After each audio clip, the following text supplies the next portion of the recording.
Jack in the Box. There's me with my coffee instead of Mountain Dew. Now we're going in. Oh, I got crushed by the door. There is the Jack in the Box guy. Not that guy. What maybe it is that guy? Look at this guy. There's all the friendly workers. Ready to take my order.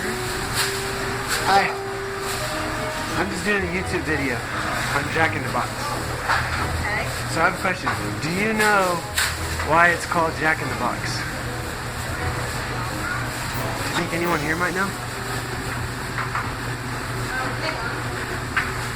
That's it. Yeah. There's a customer that would like to ask you something. Hey, why is this called Jack in the Box? I have no idea. I would assume from the toy. Alright, I do YouTube videos, so I was doing one on Jack in the Box today. Yeah, I have no clue, to be honest with you. Alright, well thanks, I appreciate it. I want you to see something too with the symbol. There is no cloud popping out of it. It's closed. You know why? Because Jack is in the box. He's not let out. Alright, so why do I think Jack in the Box symbolism is so important? I think it's important because, one, I'm a fan of symbolism, a student of symbolism, etymology, words, origins of words, and how symbols and words are related to communicate messages to us, and how the elite use them to communicate with one another and speak to our subconscious. So here's the logo for Jack in the Box. Now we have two-dimensionally a hexagon, okay? And then three-dimensionally we have a cube or a box. Inside of that box, well, first let me say that in previous videos I've related the cube symbolism or the box symbolism to Saturn.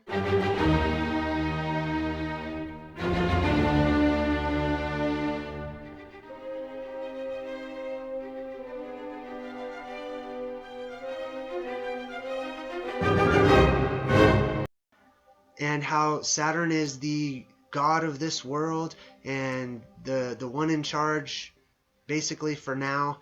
And also the cube symbolism relates to computers and programming, being the boxes that have these programs inside of them. And a lot of these supercomputers are black boxes.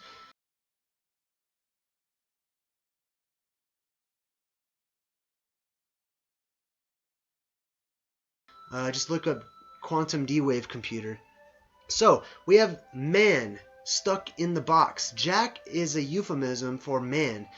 We say, "What's up, Jack?" "Hey, Jack." You know, I mean, we don't say Jack too much these days, but you know, in the 60s and stuff, they called people Jack. Jack just means a man.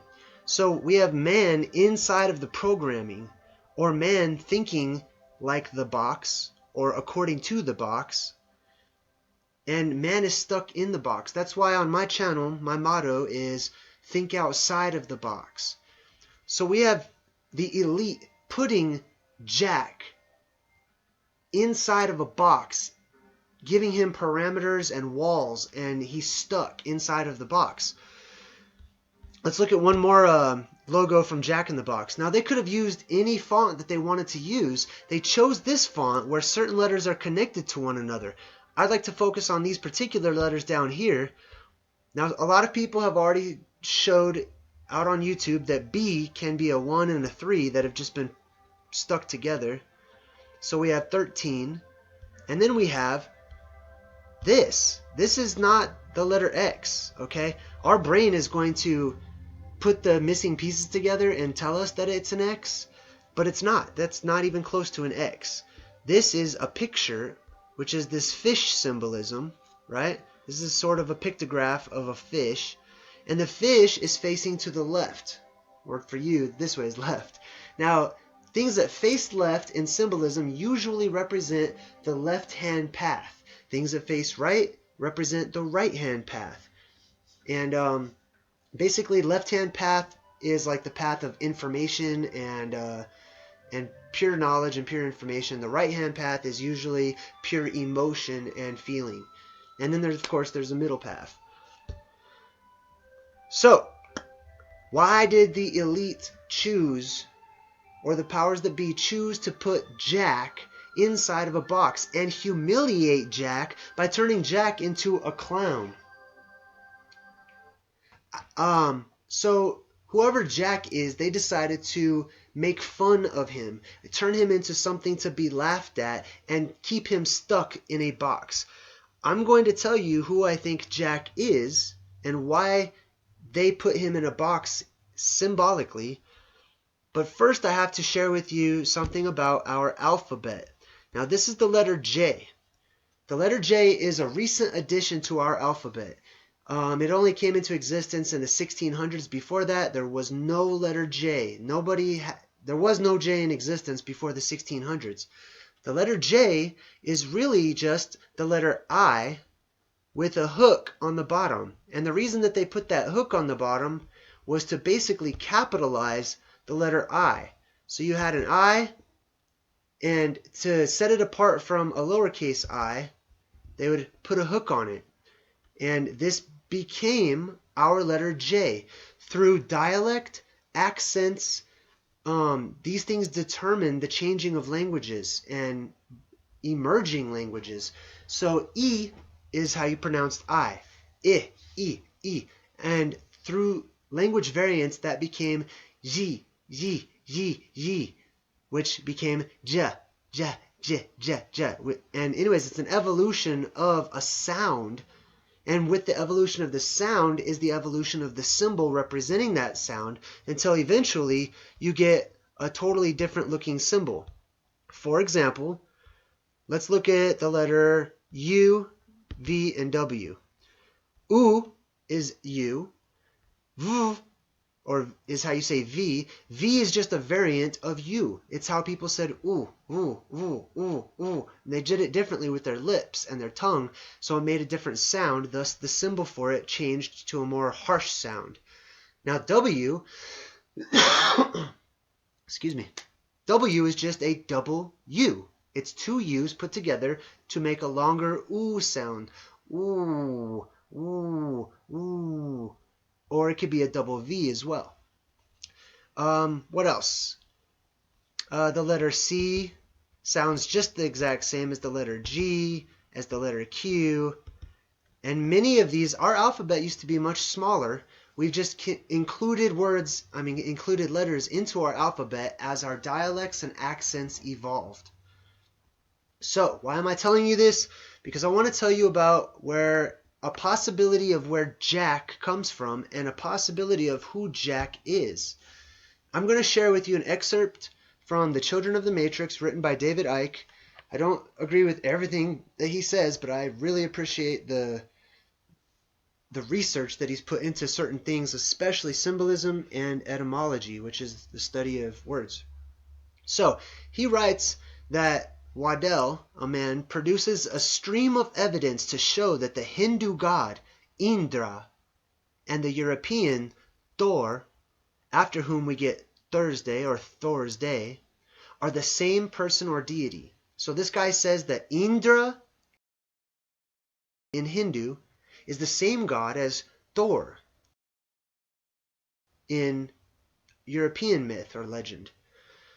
He also says that the legend of Thor is the origin of the legends of King Arthur.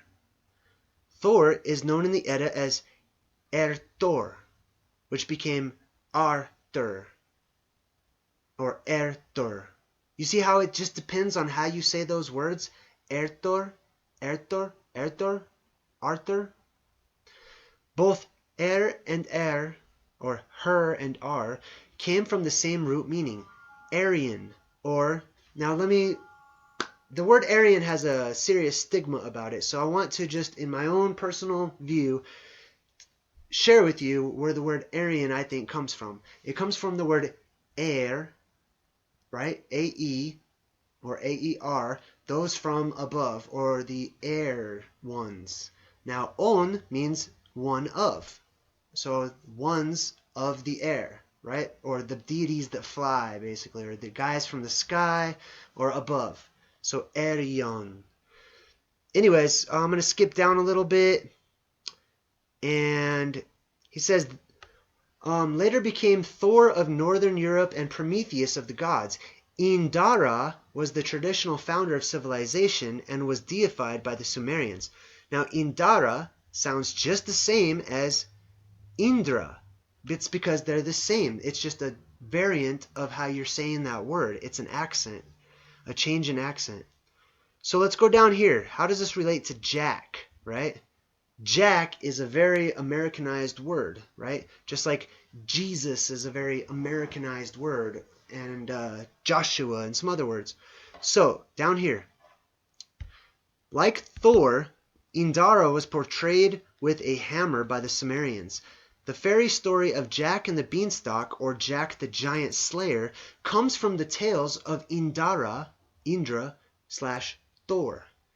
A title for Thor in the Edda, which is the British ancient historical record in holy books, is Sig or Ig. Now look at this word down here, Ig. Now that reminds me of Yggdrasil, which is basically the tree of life, this huge giant tree that permeates various myths and legends across history. And so this name, Thor, was related to the name Ig, which in Sumerian and Cappadocian inscriptions is spelt Zeg or Zak. Now, a side note, in the further back in time you go with alphabets and letters, there were no vowels, okay? There was basically one vowel sound, and it was like ah, and that turned into variants of O and E and all those other ways that you can produce vowels, but there were no vowels in ancient languages. So we have Zak, Zag. This is the origin of the modern name Jack. Okay? Now, Z and J, you might say, don't sound similar. However, you can relate the J and the Z, Zak, Jack, together. So let's see. The Z that we see here, this is our modern Z right here. Right? And it's written like this. Boom, boom, boom. However, in ancient Phoenician and ancient Hebrew writings, there was a letter called Yod, which is this right there. Okay? That's the letter Yod, which is today's letter Y, basically. Or the letter I. And I know this is, I'm sorry, this is way the short version of all this. Okay? But the letter Yod was connected because the Yod sounds like this. E, E, Y, E. Do you see how we get the Y sound? E, E, E. And then the I. E, E, E. So look at what it looks like. It looks just like the letter Z. So it can easily be confused with our actual letter Z that we have that makes a totally different sound. Z. So you go from Ig, Eek, to Zig, Zik, Zak, or replacing it with the I, which became capitalized, a J, Jag, Jack, Jack. Now, so why is this important? Jack may have actually been Thor. All right? I mean, that's the most common name. Let's type in Thor. Just get a picture of him here. Thor is the most common name for these hero gods of old. Indra, Thor. Now, Thor was a hero. Thor was the one who represented humanity and fought against the giants. He was a giant slayer. Now, look right here. Now that I brought this up, you can actually see on Thor in the movie, look at his armor. It's like fish scales, right? This is symbolic because these godlike beings of old, in my opinion, were actually silica-based, which means that they were they had a crystalline type of structure to them. Perhaps an exoskeleton, I don't know, but something about them looked like it had a scaly feature and they were shimmering and shiny. So, the powers that be on our planet have put Jack, aka Thor, into their box, into their program, and have locked him away and kept him there. This is our hero. This is the hero of the people. This is somebody who stuck up for us. This is old, Superman. This was our Superman. These were our gods who fought for us and on our behalf. And they fought against the powers that be today, who are clearly jaded by Thor, thus putting him into a box and locking him away and turning him into a clown and something to be laughed at. Sort of like, ha ha ha, we're in charge now, we're here, you're not, so take that. So that's why I think Jack in the box is important symbolism to understand. And it's also why I think most people won't know if you ask them what it means. Why is this good to know? It's good to learn. It's good to learn and to share these things with people who are open-minded and willing to listen.